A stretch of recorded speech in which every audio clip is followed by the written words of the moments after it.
Good evening and welcome to the third and final National Issues Forum of 2017. I'm Monica Gomez, your moderator for this evening's live in-studio discussion. Tonight's topic is safety and justice. So for the next hour and a half, we'll be discussing how we can curb violence in America.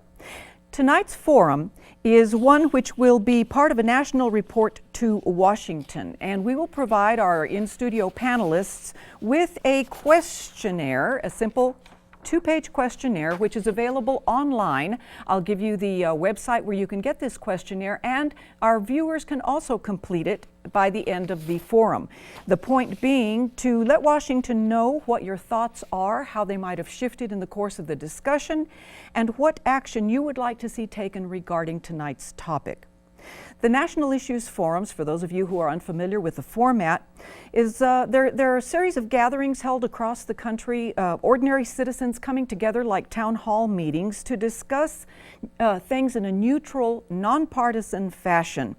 We discuss important issues, and the idea is that thoughtful conversation can help us all understand issues, clarify our own beliefs and our values, and reach acceptable compromises. The National Issues Forum format uses what is called choice work to help us examine our topic from different perspectives. They're not necessarily discrete solutions, but they're different ways of approaching solutions. Our in-studio panel is made up of citizens from all walks of life throughout the community, some of whom have participated in forums in other areas of El Paso. Now, you can join tonight's live discussion by phone. I'll give you the phone number to call right after we watch a brief introduction presenting three choices on safety and justice. How should we stop the killing?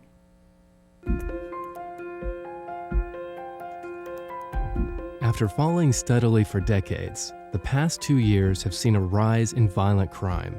It's unclear what's driving this increase, but racial biases and distrust on all sides seem to be making the problem worse. Too often, interactions between citizens and police are ending in violence. Many believe people of color are treated unfairly and sometimes even targeted by those in the criminal justice system. Others say police as a whole are being blamed for the actions of a few, and that the dangers, stress, and violence law enforcement officers face in their work is underestimated. Still others believe our society's propensity for violence helps escalate confrontations between citizens, as well as between citizens and police. How do we ensure our American commitment to equal protection, fairness, and justice? We'll begin deliberating with three options, each rooted in different concerns, each with its own benefits, drawbacks, and trade-offs. The first option suggests that police and communities need to work together more closely to reduce violence and crime. The second option addresses injustices and bias in the criminal justice system. And a third option looks at using de-escalation strategies to avert potentially violent interactions. The particular actions and trade-offs we'll be talking through are only a few out of many, but they give us a starting point for our deliberation. Option 1. Enforce the law together.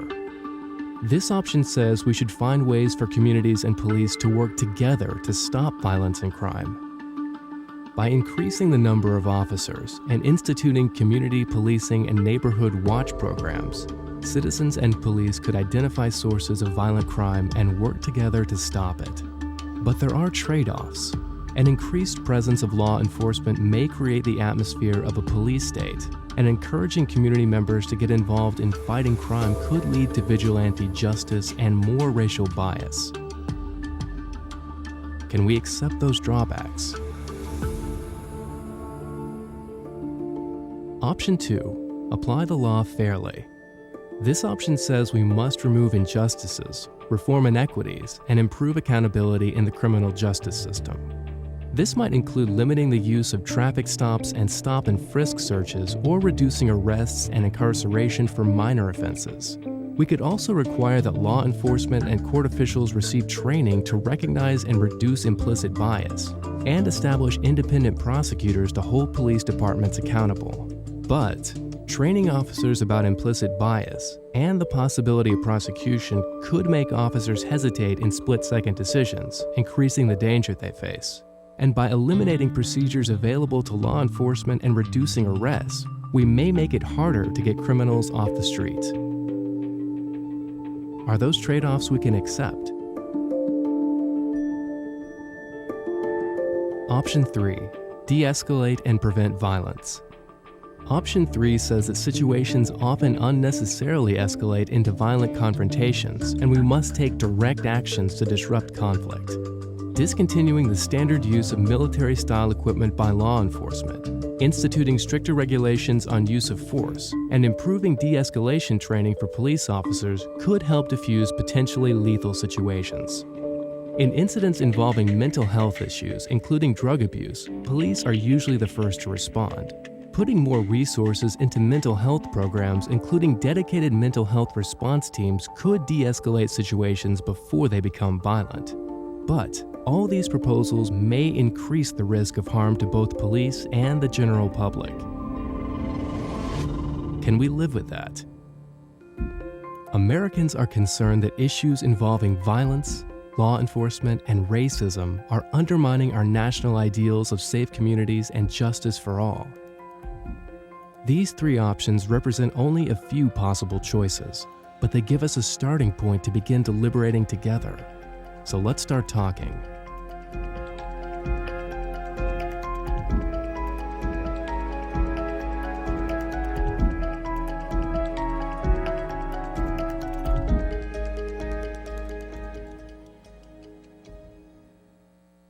Welcome back.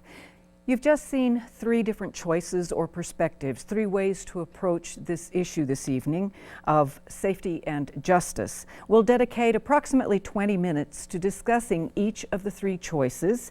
And to participate by phone, very simple. Just call 594-5301. The number will stay on the screen for most of the program. We'll get you on air as quickly as we can. And one very, very important detail is that you have to turn the sound on your television all the way down so that when we do get you talking to us in studio, we don't get that very strange feedback from the sky. All right, to recap option number 1, it says that our top priority should be finding ways for communities and police to work together to stop violence of all kinds. We need to have things like neighborhood watch programs and community policing. Yes, Franklin. First of all, I'd like to say I'm pro law enforcement. I think part of the problem is that the public does not help our law enforcement officers. They put their lives in danger for us. Sometimes they need help, someone to tell them what's going on, and it seems like the public, a lot of people don't want to help them, and they're contrary to them. I think we should be more pro law enforcement. All right. Yes, Karina. Well, I prefer this choice because it reminds me of my youth. I grew up in a university town, so there were plenty of things going on that needed to be taken care of. But our police officers always got involved with the community. On the days when it was good weather, they would park their cars and walk around the block, stop and talk to people, especially on the weekends. People out tending to their gardens and their yards and so forth, and chat with them and how are you doing and how's so-and-so. It was a very pleasant atmosphere, and everyone got along and knew one another. Mm-hmm. And if someone happened to not be out on their front porch when they should be, they knew something was wrong. They did a wellness check on them. And I think that this is what we need, except that in El Paso, I'm afraid it might be a little bit hard to do because of the cost. We need a lot more officers than we have now, and I'm not sure that the city would be willing to spend the money. Reggie? I definitely think working together. I was just recently home and seeing our community, the police, working hand in hand with the individuals in our town. It just made me feel real good that they knew kind of like who was what, where, when, and they had a communications that was very good. I was at a Martin Luther King's parade, and the way that they was doing with the community, going around just talking to everybody, it's made me feel real good. But I could see in the people's eyes that they trusted those police, and the police knew the deal. I even seen like an incident start happening, and I seen the people stop it before the police can even get to it because they didn't want nothing happening. So it was a good communication, a two-way street, and I know it could happen. It could happen in El Paso, it could happen in Seattle, wherever, if we just work together. Well, let's look at that aspect of this choice, that it is a matter of the community becoming involved. And let's talk about some of the potential complications of having a more proactive community when it comes to law enforcement. Yeah, Mary, were you getting ready to comment? Well, I was just going to say, isn't that how it used to be in the olden days? Neighbors knew neighbors, neighbors helped each other, and we've become so isolated. You know, we all are going about our little task. How many of us really know a lot of our neighbors nowadays? Really, when you think of it. Mm-hmm. And when you think of I think of some of the violence that's going on nowadays, look at other factors that are driving that. There are paid protesters out there. There are paid agitators out there. So it's not really what it really is, or what's being put out there. There is an alternate agenda in many cases, but I think we can all contribute to our communities. And the vast majority of policemen are upright, outstanding, and if we do have a problem with a police officer, it needs to be dealt with, just like it happens in any profession. If you have a substandard performer, then you take care of it. But we have to recognize when they stop someone, they don't know who's going to shoot them, who's going to attempt to run them over, whatever. So there is a certain amount of precaution. And nowadays, if someone has a concealed carry license, you declare that right up front so they know that. Okay, so be respectful, be polite, and 9 times out of the 10, I mean, I've had really good interactions with police, even when I've run a stop sign. Not on purpose, usually by accident. Lawbreaker. But, you know, if you're respectful, then it usually works out okay. And if you do something wrong, you say, hey, you know what, I did something wrong. Yes. Yeah. Well, it's a professional. Yes. Dick? You know, this is like people talk about the weather. Nobody does anything about it. Back in the 50s, El Paso was rife with gangs. Every kid had a weapon made from a radio antenna, a .22 caliber bullet, and we had all these drive-by shootings. And this type of thing takes somebody that stopped talking about it and actually do something about it.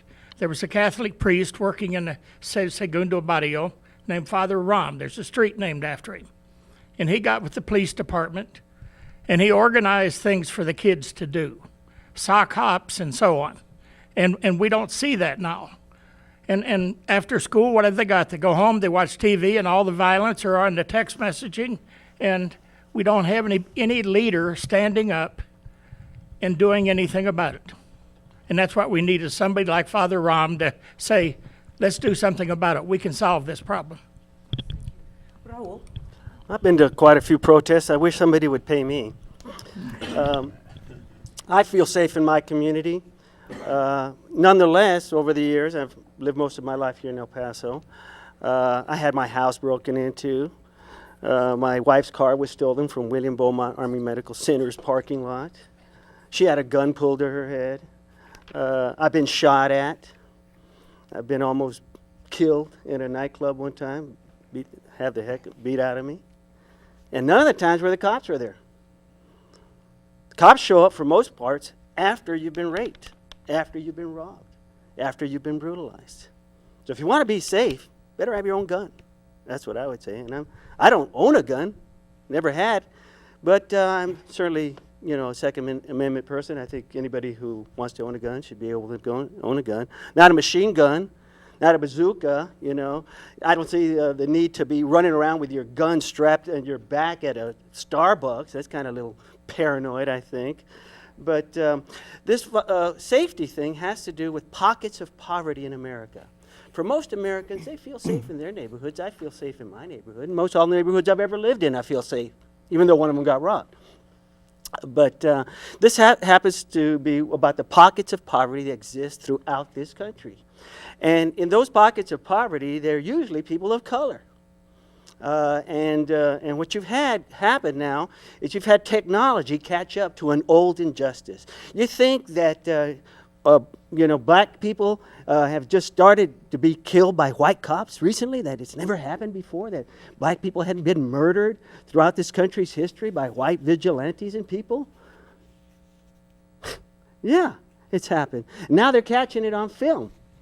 So they catch it on film, and then it becomes a hullabaloo, And then you got a criminal justice system in this country where the reality is that whether justice is served or not depends on the quality and quantity of legal representation you can or cannot afford. And then it also has to do with political decisions like making a war on marijuana. Give it up. We got a new attorney general that wants to reinstitute it. We got states that have made it legal for recreational use. We got a bunch of states that have made it legal for medicinal use. But a lot of these guys who are in jail were for petty drug crimes. So that's what's going on, see? If they weren't caught on film, then it wouldn't have been such a big deal, but they have. And so every cop should be cammed, in my opinion. We start with that. Cam every cop. Cammed? Yeah, camera. They carry the cameras too. Just wanted to make sure people didn't hear canned. Right. And you should have cops. If you got a community where the majority of the people there are black, the majority of the cops should be black. Hopefully from their community, so that they empathize with these people. Because the old rule has been, shoot first and ask questions later. Well, you've touched Shouldn't on be that on, way. on Huh? yeah, Thank you. Yeah, I'm done. you've touched on several important points. I'm going to come right back to you after we go to the phone. Hello, Charlie. Can you hear me? Yes, ma'am. Please go ahead. Okay. I'm 83 years old, okay? I lived in Houston for a while. And in Houston, there was a TV program called Officer Friendly.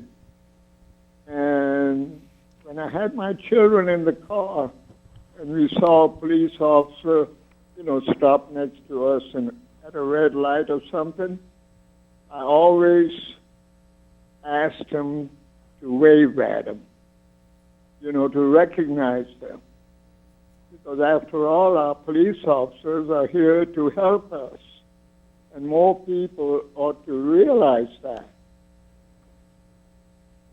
So, what I want is every time we see a policeman or a police lady, we ought to wave at them, and that's a way of recognizing them and thanking them for their service. That is, Charlie, that's an eloquently simple thing to do, and it does make a difference, because it means I see you. I see you as a real person, not just the uniform. So that's a valuable suggestion. Thank you, and keep going strong at 83. There's more for you. Sarika. Well, yes, Raul had a lot of different points to make, and definitely some of the comments that were made earlier by Mary and the woman up front. I know the comment was said earlier that the gentleman up here was very pro-blue. I think it's important to be pro whatever color an individual, whatever race, who treats you fairly and with respect. So I don't think it has to be about blue lives or black lives or all lives. I think what's important is that we treat others how we would desire to be treated. And I know there's a good book that says if you want to draw people to you, show yourself friendly. And so I think if we go back to some of those old tendencies that some recalled back in the 50s or the 60s or the 70s, it's just good human nature. Being a good person will draw good people to you. And El Paso, as we know, we're one of the safest cities in America. A metropolis this size, we always are in the top 1, 2, and 3 safest cities. The lowest violent crime in the nation in some of the instances. So it's unfortunate that Raul's had these experiences. I don't know if they've been in El Paso, but I am very comfortable living in the city. I look forward to raising my 2 African American sons in the city because I don't fear the police here. It's some of the nicest people in the city that I've ever been, and I've been all over the world, from Afghanistan to Korea to Germany to Italy, you can name it. I've been all over the world. And this is a city that I'm proud to say is probably going to be my home for a long time. But with that being said, with this first option, I think it's important that if we just show ourselves friendly, if police officers integrate themselves more, avail themselves more to the citizens, we won't feel like we must alienate them or that we must alienate ourselves from them. And so I think it's important that we just integrate more, participate more, and avail ourselves more. And anytime you've seen someone, like where I'm from, our police officer goes to the churches that we see. We get to see them, we know they're human, so there's less fear. But when you don't, and you're not familiar with something or an aspect of an individual, it's human nature to be fearful of them. And I think that'll be a lot of the discussion for option number 2. Thank you very much. We have a phone call, then I'll be coming back to Augie and Chet. Hello, Monica, can you hear me? Yes. All right, please go ahead. Monica Wong. I'm El Pasoan for the last 3 decades, and I'm also a colleague of Dr. Ramirez and Shirley, and I feel something I need to say about the city I lived and loved, and whatever I experienced in the last 3 decades, and believe me, I have traveled all over the world. I grew up in a totally different environment, social value. Whatever I experienced in El Paso this is the safest city, and I absolutely want to endorse whatever the police officers are doing here. They are doing a wonderful job. And 2 months ago, I landed up in downtown El Paso, the Greyhound station at 11 o'clock in the middle of the night. And all I encountered was loads of beautiful, beautiful human beings, police officers that willing to see the safety and ensure the citizens that live here in this country enjoying their justice. And I have nothing else to say. Hooray. Thank you. Thank you very much. It's pretty heartening thus far as the opinions regarding our at least our local police force. And Augie? Going back to the topic of prevention and community policing, every study has said that community policing is an effective way of having a good relationship with the citizens of its city.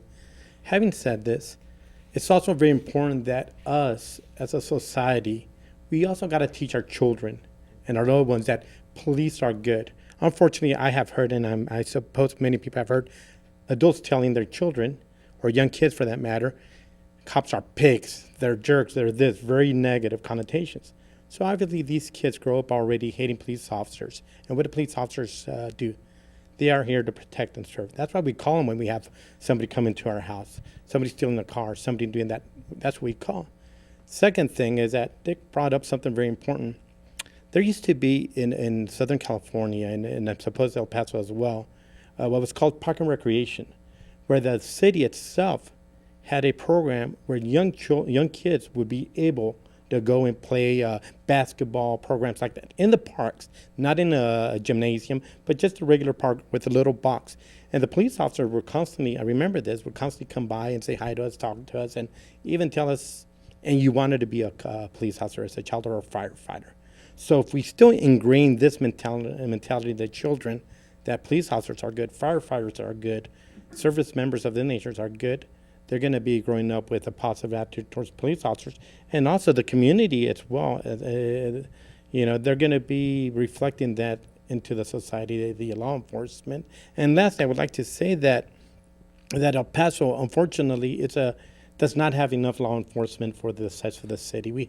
Our population has outgrown our law enforcement, and it's very difficult for a police officer to be able to do their jobs just because there's not enough of them to go around.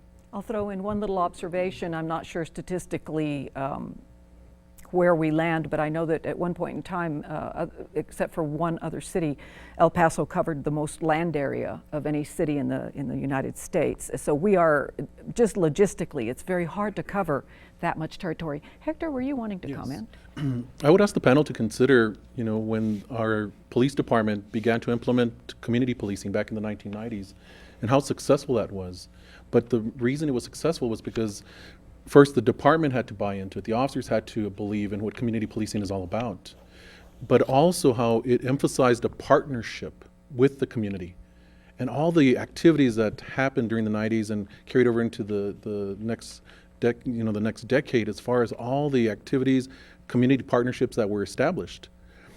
Unfortunately, due to budget cuts, other priorities, and also lack of officers, as was mentioned earlier, I think impacted that. I believe that City Council needs to make an effort to find more money to increase community policing to the level it was back in the 1990s, because it was very positive that we saw throughout the whole community, within the criminal justice system. So we have gotten away from that. I'm not blaming the department. I think there were other factors that affected that. But successful community policing was evident here in El Paso. And it's not at the level it was before, and it should be. I think that's one of the helpful advantages that community policing does accomplish. Yes, thank you. Chet? I follow on from that. Last week on Monday, the police department held an open exam for candidates for officer training. They had 1,500 people show up. That was the third in a series of 3 different sites that they had used for the exam. But what they found was they don't have qualified people showing up. The people who come in, take the exams, aren't passing the exam and aren't fit to work. We have very high standards for the police here. Our pay scale has not followed the standard, so it makes it a difficult position. Most of the police who start here end up migrating out to other cities because other cities pay better than we pay. And so there's a lot of attrition in our police force. Going back to the 1980s, when I moved here in the early 1980s, there was a significant gang problem, and the chief of police and the city officials got together and created a gang task force here that ultimately went on to Los Angeles and helped the LA police with the gang problems they had there, because we had one of the best gang prevention programs in the country. And it's sort of a strange thing that we develop highly qualified people, but we can't retain them. And it's sort of endemic to all of El Paso, not just the police, because we see the same thing with graduates from UTEP and a whole lot of other parts of our population. So something that we need to think through and work through is how do we make continuity and continuance in being here and being part of the community something that everyone looks forward to. Yes, excellent points. I'm going to go with Annette and Mary and Jerome, and I know Franklin, also you've been waiting. Annette. This option mentions community policing, which is a good, solid program, but I have had the experience of it being misused or abused. I got home one day having run errands, and there was a paper taped or stuck in my wrought iron from the Pebble Hills Command Center. And I was being notified that someone had complained that I was walking my dog and making her dogs bark too much. I mean, that's not what it was for. There was nothing wrong that I was doing nothing illegal. My dog weighs all of 20 pounds on a leash, vaccinated, and her two nasty-tempered Dobermans would go berserk every time I walked down the street. So, don't abuse a program like this. It's a good program. Yeah, any program, we have those gray areas. We have to move on to the next choice, which means that Mary, you're going to be our pivot person, but I think it'll work just fine.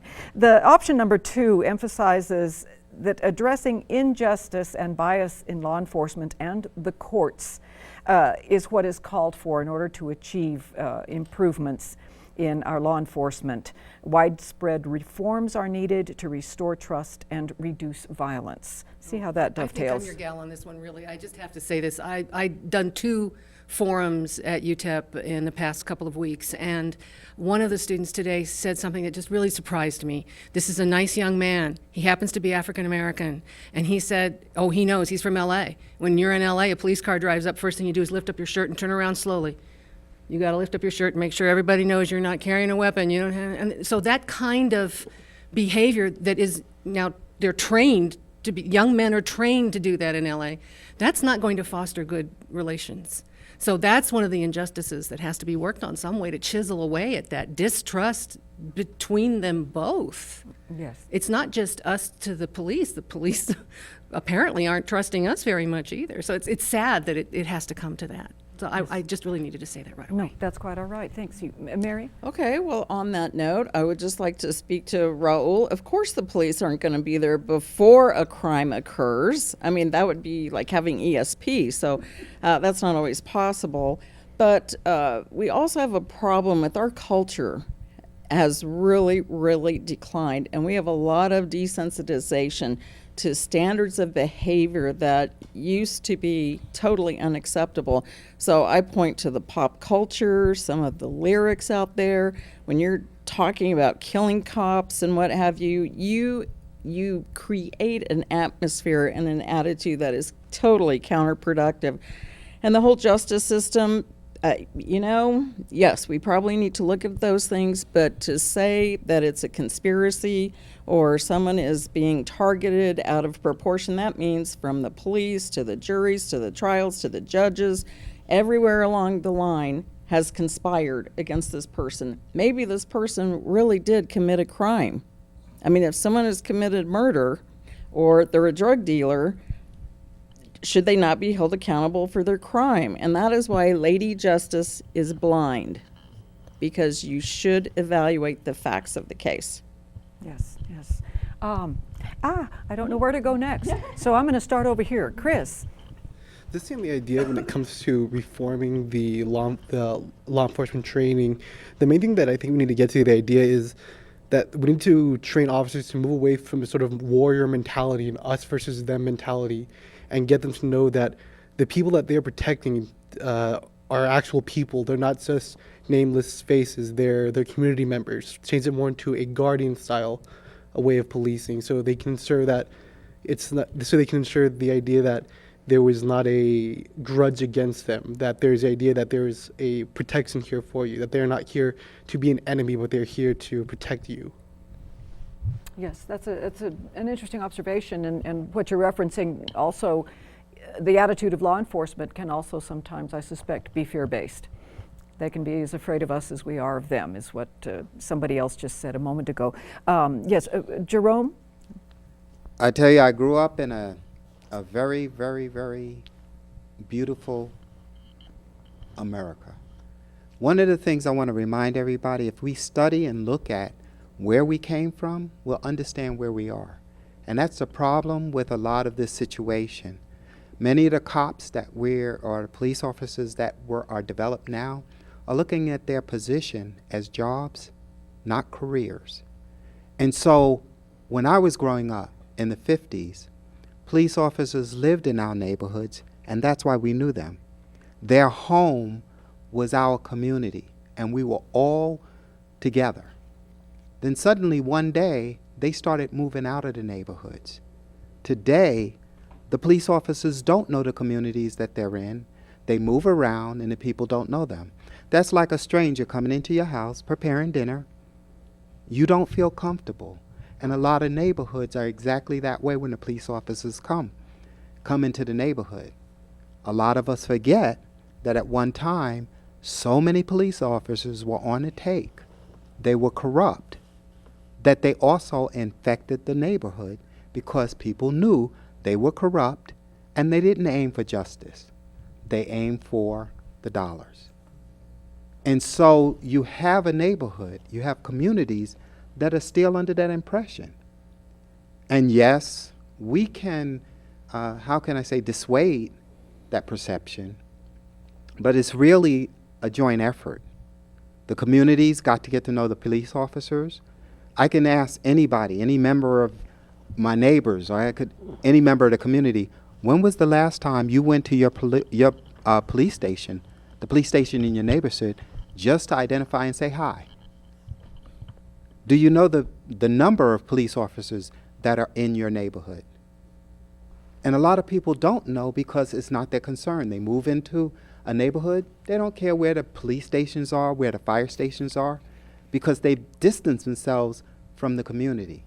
And bringing that community back, or that sense of community, makes the community better once we are a part of that. And the police officers, they have to know that as well. And so it's kind of like a joint effort in all of that. I was going to Franklin. I know he's been waiting, and Reggie, and then Richard.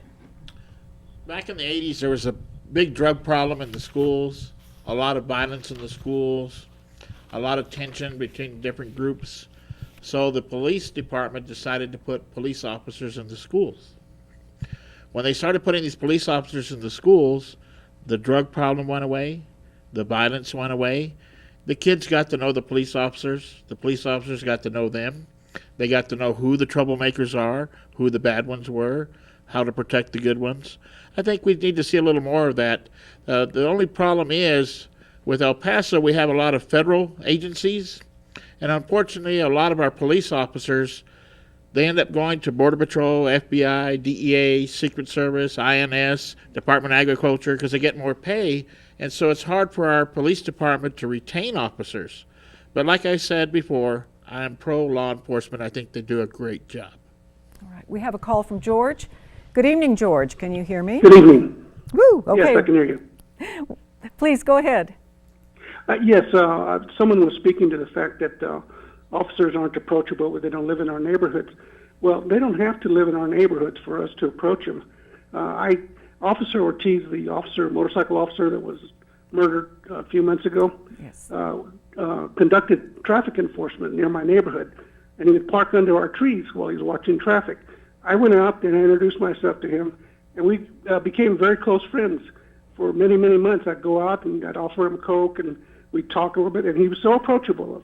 It was a comfort to know that there was an officer in the neighborhood, especially an officer that I could relate to. So if they don't live in our neighborhood, we can still approach the officers and create a relationship and maybe change the mentality that both sides have about each other. Absolutely. Thank you very much for your call, George. I appreciate that.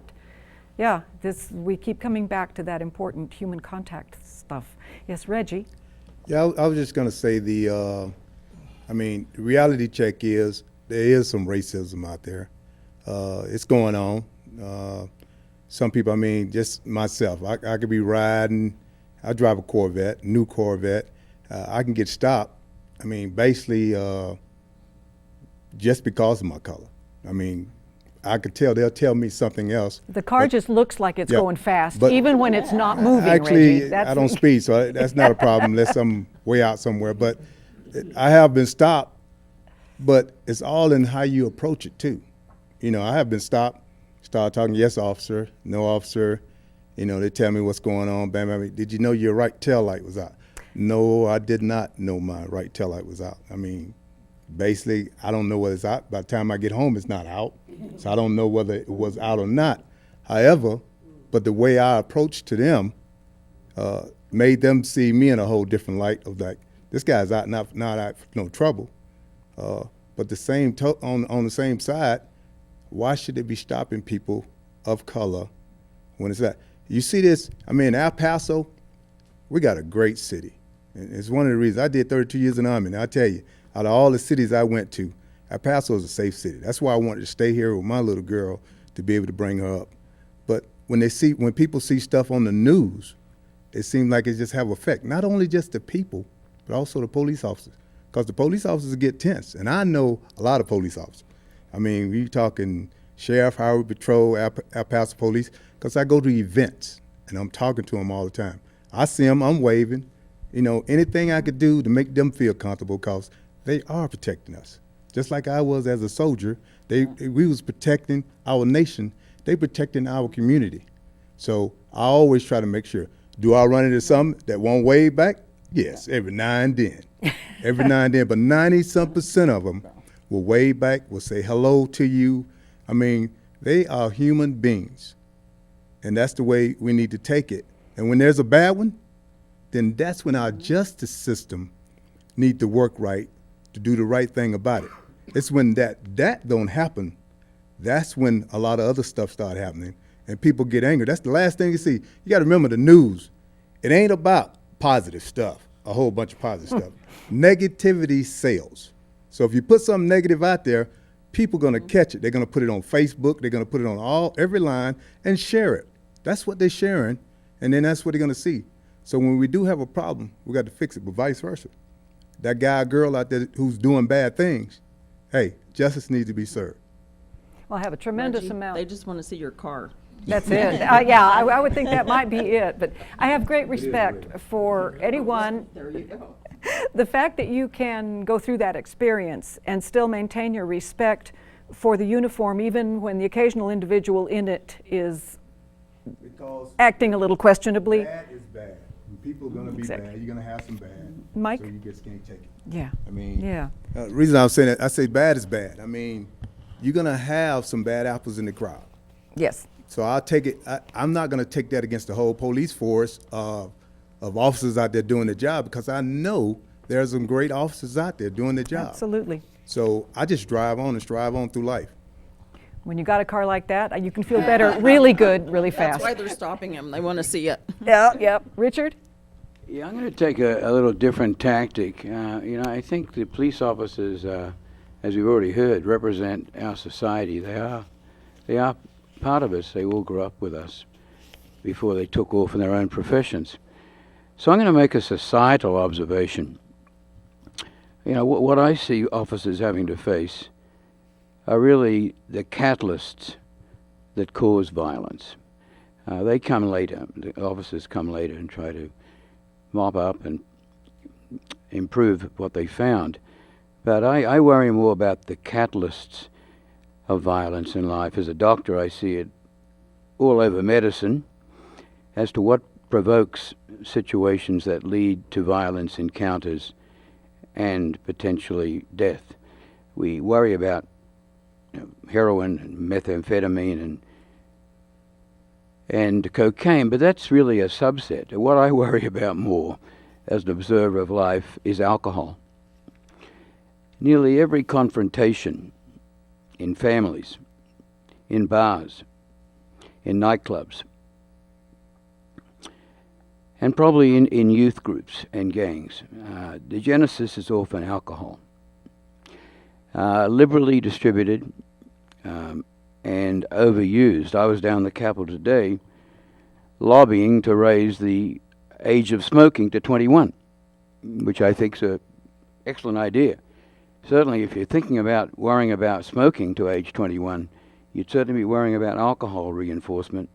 You'd certainly be worrying about facing the person who is already intoxicated, probably from inappropriate drinking at bars where there's no breathalyzer test to minimize how much serving you can get.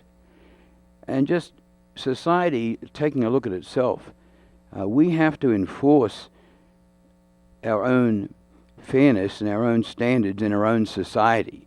We can't expect police enforcement, law enforcement, to change the bad qualities and characteristics that they're dealing with. Buying the gun at the end is really only probably a tip of the iceberg. there's a situation developed, the argument, the violence, the encounter, the animosity, the craziness has been fueled. And I think we need to be much more concerned as a society to rise up and help our law enforcement and start looking at simple things. Alcohol is the biggest drug in the world. It far outsells anything that you can worry about. And it's been let go pretty much unmentored and unsupervised. And I would just make the point that we need to be a lot more vigilant as a society to prevent the beginnings of the crime, to prevent the things that stir up and catalyze violence. Thank you. Yes, a unique perspective from the medical angle. We have a phone call from Ruben. Good evening, Ruben. Good evening. Please go ahead. Yes, I see that everybody's talking about positive things about police officers. And I have a friend that's a police officer, and we would go to the tavern, and we would get stoned. And I would ask him, hey, aren't you afraid of getting a DWI? He would tell me, no, I just show him my badge, and they'll let me go. But if I were to do it, I'd be in jail, paying court charges, lawyers, and everything. But then, here in the Segundo Barrio, which I live in, a gentleman was talking about police officers in the school. Just come by the Segundo Barrio. I see it every Friday, Saturdays, people selling cocaine, marijuana, and you never see a police officer. But yet, there's 2 cars over at McDonald's, there's 2 cars over at Dunkin' Donuts getting free donuts. Come on. And the police officers know that where they're selling cocaine and marijuana, but they won't do anything about it. And I've been living here in the Segundo Barrio for 70 years, where I saw gangs and everything, shootings, drive-by shootings. But this selling marijuana and cocaine and whatever, that's every Saturday and Sunday. And like I said, the police officers know about it. Where are they? Like I said, McDonald's and getting free donuts over at Dunkin'. That's my comment. Thank you very much. Thank you for your phone call. Somebody had to bring up the donuts, I suppose, but it's a constant concern. Keying off of what Ruben said and the general discussion, and I'm going to go right back to Raul here. They aren't there when you need them. You were saying, and that they don't have the ESP. They don't show up in anticipation of wrongdoing. But then there's been a lot of criticism of stop and frisk, of preemptive action, profiling. A lot of these things that they can't win for trying, no matter, I think law enforcement, very much like parenting, is if everybody hates you, you're doing a good job. To a degree, you can't do it to make people love you, or you won't get it right. I don't know how that goes with what the heck you were going to say anyway, Raul, but take it. Well, this thing about, first of all, the long-term trend of violence is down, okay? It just happens that this last year or so it's been up, but the overall long-term trend is down. Secondly, society is asking cops to deal with problems that are way beyond themselves, and that is the injustice and the shame that is poverty in America. About 15% of Americans are poor, and among the ranks of the poor, although numerically and percentage-wise, most of the poor are white people, but blacks and browns are disproportionately overrepresented among the ranks of the poor. And that's a result of the original sins of this country that we're still dealing with. The original sins being the ethnic genocide of the Native Americans, championing capitalism along the way, and then the enslavement of blacks for several hundreds of years. And then when they were freed, they treated them as second-class citizens for another 100 years.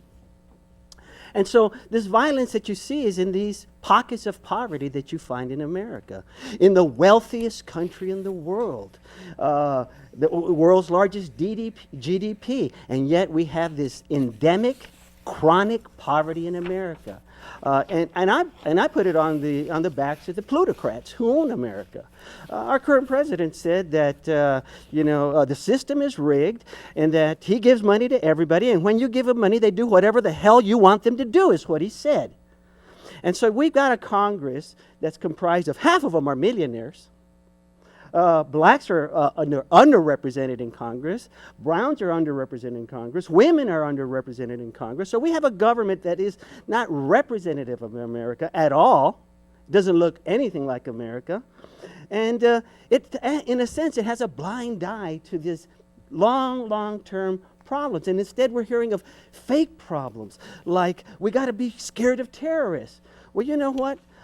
More people get killed by toddlers with a gun than have been killed with terrorists. You're 8 times more likely to be killed by a cop in America than by a terrorist. That is a fake thing, and yet we're going to spend another extra $50 billion on our defense budget, which we already spend more than any other country in the world. We spend more than all our enemies combined, but we got to fight this false war around the world. Instead of investing in people, in communities, in teachers, having more teachers, smaller class size, investing in the people of this country, investing in infrastructure, investing in this country. And now we've got this, and then we're going to blame it on the immigrants, They're the problem. No, the problem is greedy capitalists who hire immigrants. Go after those people. Why don't they ever demonize the people who hire the illegals instead of these poor economic refugees who come from a country that's even worse than ours in terms of plutocracy? So that's what we need to deal with. We need a Marshall Plan to address these long-term injustices and invest this country's resources and my taxes. Not in going to Mars. Now they're talking about going to Mars. How ridiculous is that? Improve these neighborhoods throughout this country instead of thinking about going to Mars. All right, we have choice number 3, which is now before us, that says, basically, violence itself is the most urgent threat and should be directly addressed, which leads us to the issue of mental illness, substance abuse, the need for more treatment. How do we begin to get a handle on that problem, Bill? The first way to solve a problem is to acknowledge there's a problem instead of arguing over definitions of problems. It's not the police officer's fault. It's not the government's fault. It's our fault. We have lost respect for our own society. Anger is a debilitating emotion. I work with homeless veterans, and I can tell you I'm angry about that.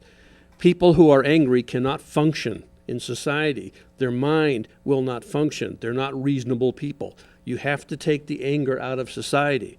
Now, a lot of people will say it's a function of poverty.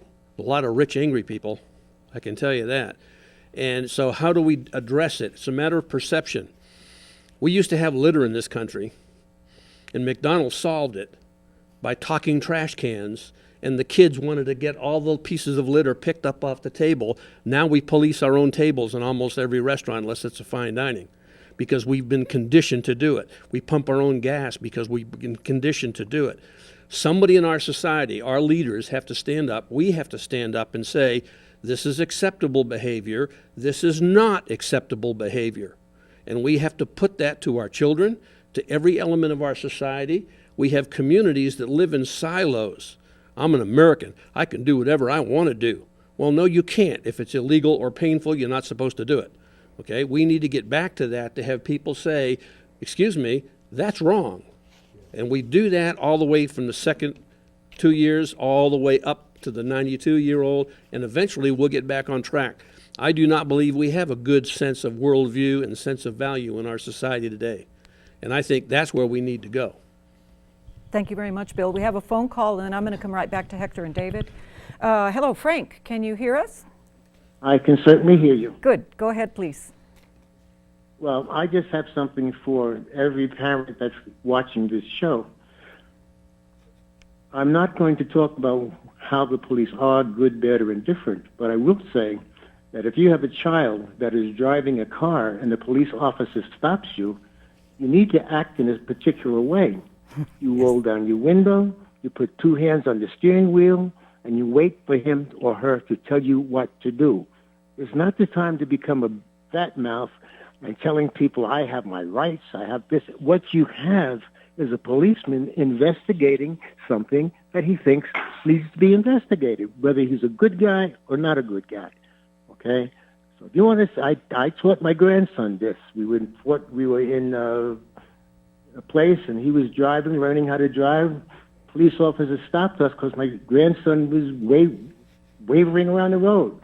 And I told him, put your hands on the wheel, turn the light on in the car, roll the windows down, and wait to see what he says. And that's it. You probably won't get shot. Thank you. Yes, thank you, Frank. Yeah, just kind of a basic law enforcement encounter etiquette that can save a whole lot of trouble. Hector?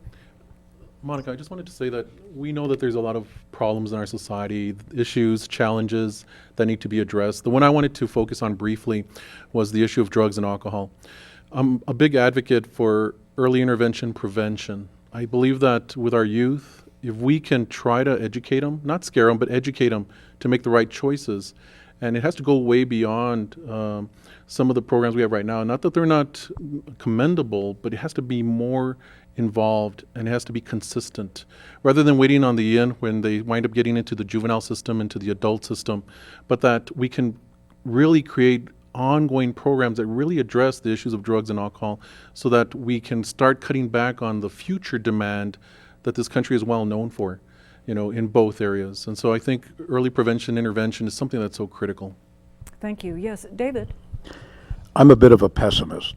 And I've heard tonight different pieces of things that would touch on what I believe. You mentioned we're desensitizing our children to common human values. Somebody else mentioned that we aren't conditioning our children to do the right thing. And I think it goes way beyond that. I think, in my opinion anyway, this goes back to a short talk I had with Salman Rushdie, the author of The Satanic Verses, a few years ago. I asked him, I said, how do you end terrorism in the world today? And he said, you can't. You just can't. It's a generational thing. We have taught our children to hate people, and they are going to go out and kill them. And that's something that can't go away until those people live their lives out and no longer are terrorists. And we're doing the same thing. It's with violence in our society. It's the way we've conditioned our children. We've taught them to hate. We've taught them it's okay to be violent. We've taught them to be afraid of the police. We've taught them these things. We've taught their parents are growing up in an atmosphere that encourages drug use. We're not encouraging them to stay in school. We're from the top down today. Our administration is ridiculous. I mean, we're teaching children today it's okay to lie. It's okay to grope women who aren't somebody you know, strangers. This is what our children are hearing on TV today. How do you think they're going to grow up when they're teenagers? How do you think they're going to react when they encounter other people that aren't doing what they expect them to do? And for me, I think it's great to encourage police, to encourage ourselves to have better relations with police. Sure, we need more police. We need more tax dollars to pay for them. That's not going to happen. And even if it did, it's not going to solve the problem. Thank you. At this point in the program, as usually happens, the artificial divisions between the three choices have pretty much dissolved, and we realize we're dealing with, of course, a holistic approach to the situation. And in preparation for that questionnaire that I mentioned during the introduction to the program, and the one that will be available online for you to complete and for you to complete, that will measure attitudes, how they've changed, what you would like to see done. Let's go ahead and kind of shift gears into thinking about what are the personal compromises or value, what are the compromises we're willing to make? What are we willing to do? Because invariably, the problems of America come down to what happens in our families. And what is the personal choice? What can we actually do? What are we willing to do? So just, if we want to come at it from that angle, and I'm going to kind of work across this way. Dick, you've been waiting for a while. Jerome, Mike, I'd like to hear from you, and then I'll keep going right on over there. Yes, Dick. You know, Raul was blaming everything on society. This category is supposed to be about choice. I remember when I was young, we were real poor.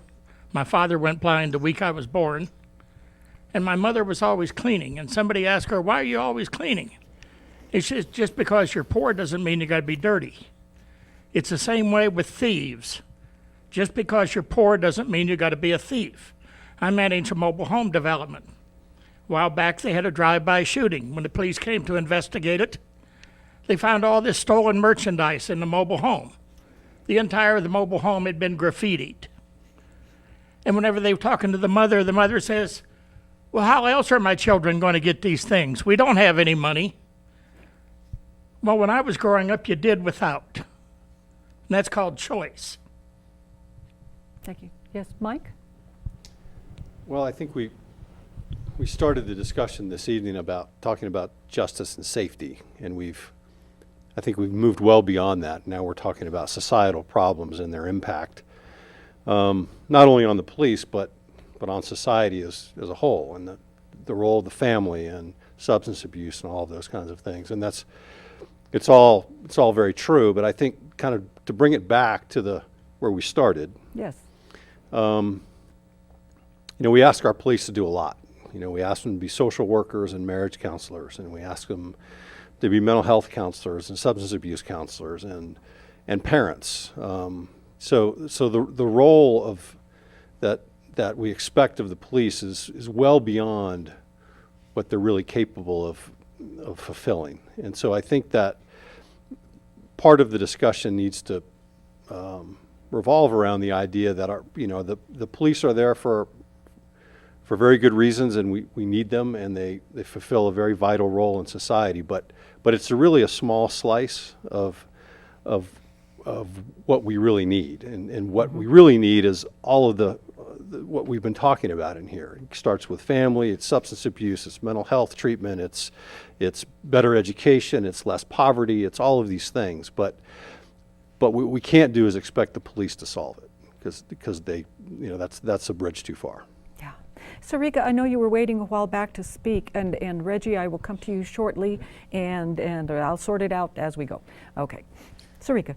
For me, I've heard a lot said. There's been some very heated, passionate words spoken, and I think the gentleman here spoke so eloquently when he talked about it's really hard to solve a problem, or it's hard to move forward if you don't really know the problem or admit the problem, and to talk about justice and fairness and really not talk about the divisiveness and the separatists that we have now as a nation, and it's being permeated throughout society, and it's kind of the new generation. I know we talk about Generation X and Generation Y, and we talk about millennials, but we are not a gathering community anymore, and that's clear. And so in our individual worlds and whatever value house you live, we are separated. And until we acknowledge that you don't see your neighbor like you see yourself, you don't treat your neighbor like you treat your family, until we can acknowledge that and admit that as a society, we will never have a fair and blind justice system, because we don't treat people the same. We don't even treat our neighbor the same as we treat the people in our household. Where I live, I have always been told there are still cities and parts of Georgia and Louisiana I cannot stop to get gas. Yeah. I'm a 44-year-old master's degree Baylor graduate, and there are places in this country that I still should not stop to get gas. I can run a hospital, I can make 6 figures, but I can't go get gas. And in that jury, if I were ever to be stopped in that town and needed to, for some reason or another, am detained by the police, I am supposed to assume that I will get a fair judicial outcome. And if anyone believes that, it's sad that they have not faced the reality of our society. So in all of this, we must admit that we have a lot that we still need to fix. We have a lot that we still need to face. And although Lady Justice may be blind, the people who sit on the jury may not always be fair. That's all I have. I have to respond just briefly to something as distressing as the point you have just made so well, and that is that in growing up in El Paso, I was quite a Pollyanna, because we have always enjoyed tremendous diversity here by virtue of proximity to the border, the military, which has always brought us a diverse population, and other factors that have enriched our society so much here that I was clueless that there really were two sides of the tracks. And it was until I started traveling to other areas that the little Rebecca of Sunnybrook Farm was totally surprised by reality. So, yes, Augie. I had the opportunity to graduate from a civilian police academy in Orange County, California, and so, then I became a military police in the Army, and I remember when you do those simulation tests, if you will, and this is very important because sometimes you'll see a person on the simulation take his hand out and it's a soda, take his hand out and it might be a gun. And you have probably 0.03 of a second to make that quick decision.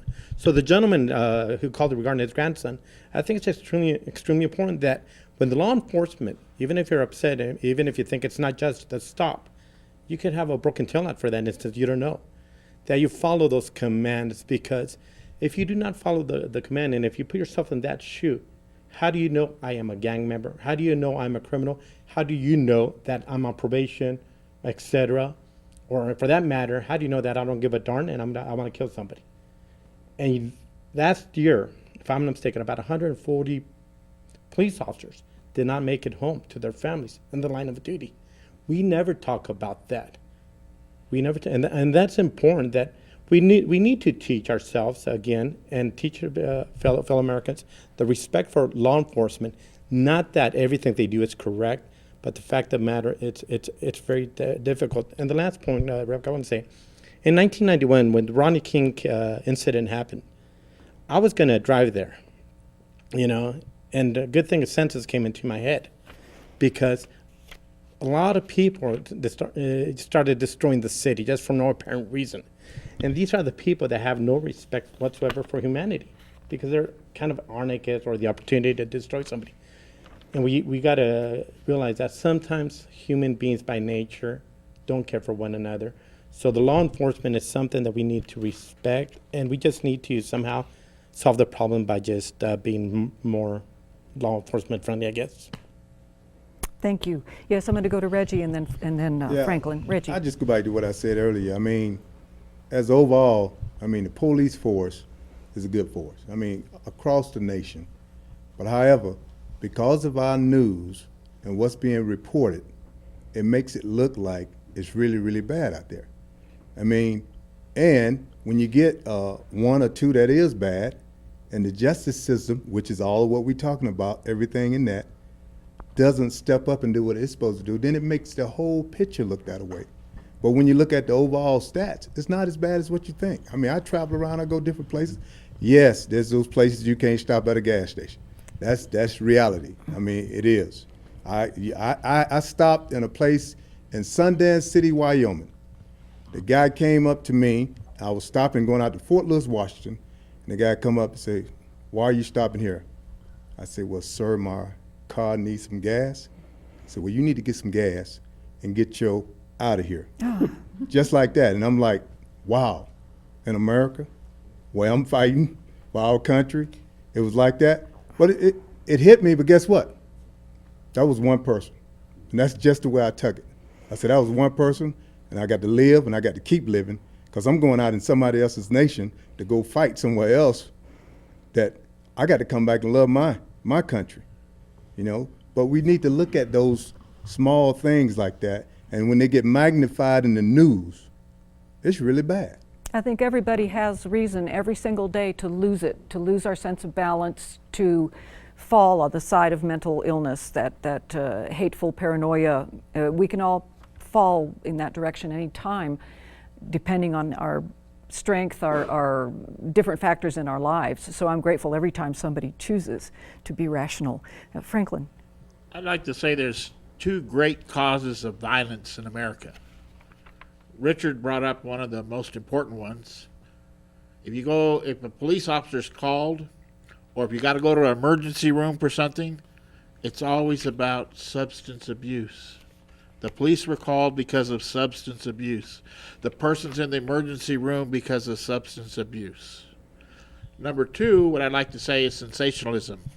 When I was a kid, there was 3 major television stations, CBS, NBC, and ABC. And the reporters would strive to get the truth. They'd go to the war. They'd go to the accident. They'd interview the people at the scene of the fire. They would talk to the people to tell you the truth. Today, there's so many different television stations, it has nothing to do with truth anymore. It has to do with fake news, sensationalism. This happened, you watch on this channel, that happened, this channel, this is how it happened. By the time you watch 5 channels, 5 different things happen at the same scene. It's sensationalism of who could make the greatest story, so you change it to that channel. And that's what incites a lot of this violence in America, is that we don't have news that's not fake anymore. Jerome? Yeah, and I call that term stagerism, where what you see is already staged and then it's perceived by us.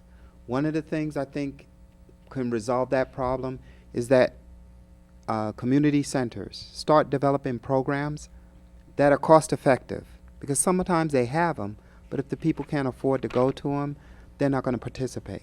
Something that's an alternative to drugs and alcohol, something that not only the community can be involved in, but the police departments and all correctional facilities can help the community be a better community. And I think if we had more programs like that in existence, and even if some of us participated, we make a better community. Absolutely. And Mary? a well-rounded society. Sorry. Thank Yes. you.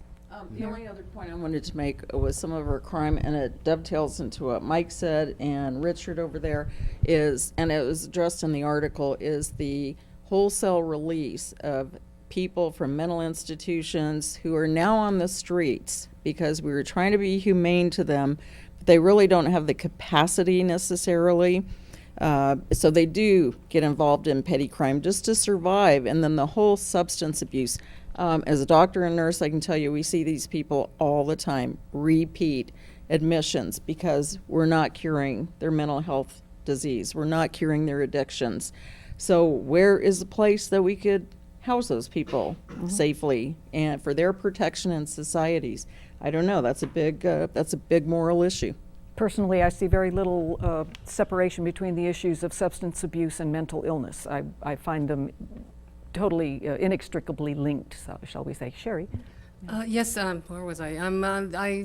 One of the forums that I attended, the booklet that comes with this topic suggests that one of the things, what can we do for this third option, is to demilitarize the police. And we had something of a discussion about how it happened in the first place, a sense of response to elevated abilities on the part of criminals to use more sophisticated ways of hurting other people and doing crimes, so that the police had to escalate and escalate. And it's sort of been this one-upmanship ever since, but it creates a sense of real fear about police forces who show up with their SWAT teams, and it can be very intimidating, and I think it unfortunately perpetuates that sense that it is us against them. I mean, they're going to come in and run us over. We got to be careful. So if there's a way to de-escalate some of the militaristic approaches. The police force has always been a paramilitary force with uniforms and ranks, and there are a lot of things about it that are militaristic, but at this point they've become sort of this army unit, and it's intimidating and it's frightening, and it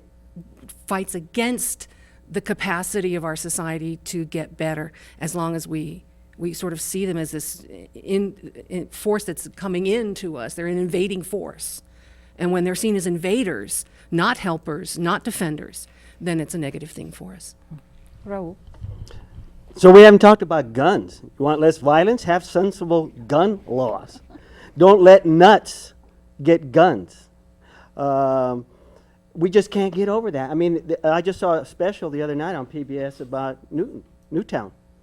And yet I know people on the internet were saying that was a staged event. It was a false flag. And so you have a very, very divided society. Here we have two of our panelists saying that there's parts of this country that they can't go and not feel discriminated against. In America today, I figure about 1/3 of Americans are racist. And they're concentrated in the South, the stronghold of the Republican Party. And this country is so divided between the 1% and the 99% until we realize that we have class in this country. In Europe, they got the idea of class because they had kings. And so here we didn't have a king, so we kind of want to believe that we're a classless society when it's anything but that. And until we realize that and start dealing with the problems that the 1% impose these problems of poverty, of discrimination, of making people feel like a second citizen, that you have this violence and then this madness about guns. This madness about guns. A presidential candidate is saying to this audience that if this person is elected, she's going to take everybody's guns away. That riles up the gun nuts. That guy could have gotten a gun nut to shoot her and maybe kill a Secret Service agent in the process. So until we address these things, these are class problems, and these violence that you see are predominantly poor neighborhoods, and they got caught with a camera, and it's highlighting this deep, deep ugliness in this country. Mike? Well, I think it's probably true that there's places in America that none of us could go and feel safe getting gas. Number one. Number two, I hear a lot about the militarization of the police, and I wonder when I hear that, I wonder where are all these militarized police officers that we're talking about?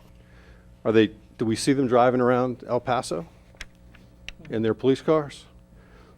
They've got a police car, they've got a uniform, they've got a gun. That's kind of goes with the territory, but where is the widespread militarization that we sometimes hear about? Because certainly the El Paso Police Department has a SWAT team, but we don't see them patrolling the streets and running amok, I don't think. So where are they? What's in the trunk of it? Well, it's in the trunk.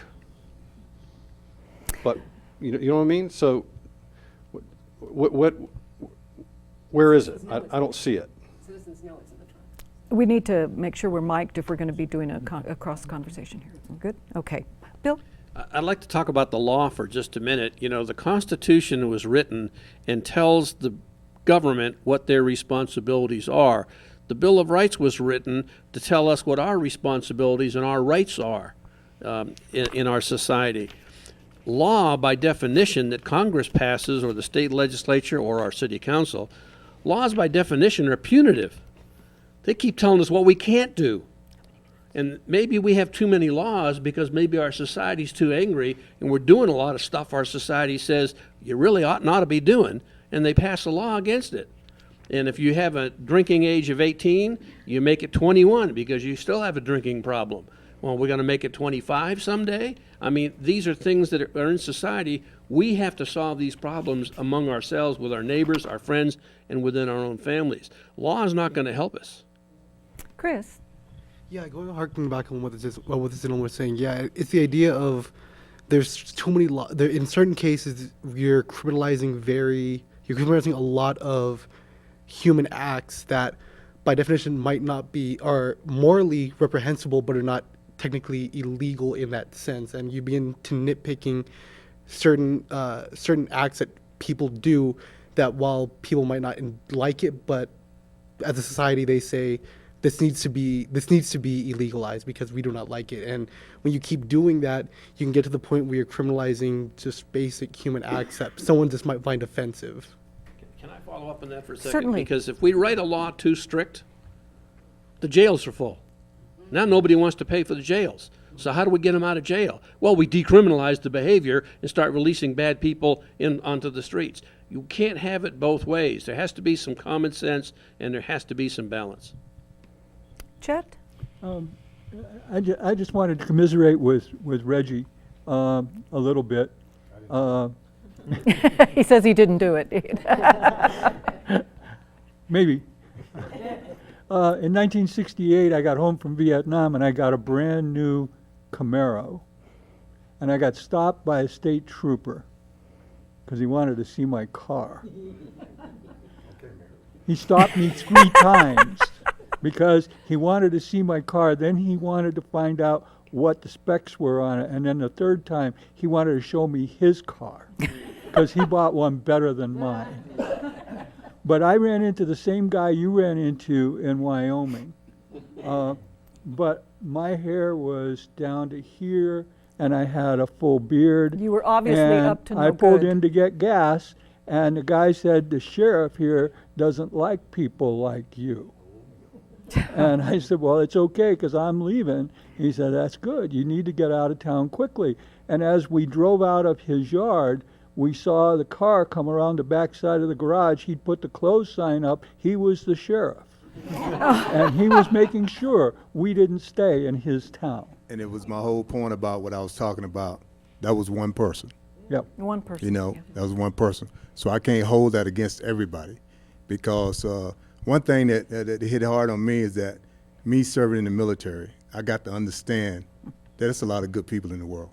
It is. It's a lot of good human beings that I served with and did different things. But when I came into basic training, I had a young man, we was bunking. I was on the top bunk, and he was on the bottom bunk. And drill sergeant was putting him in the place. And this guy was from Kentucky. He told the drill sergeant, there's no way I would stay with a black man above me. Now, let me, full circle, he got to know me. I got to teach him how to march. I got to do a whole lot of things. This guy at graduation got his parents, brought him to me, up to me, introduced him, and told them, everybody's not bad. All blacks ain't bad.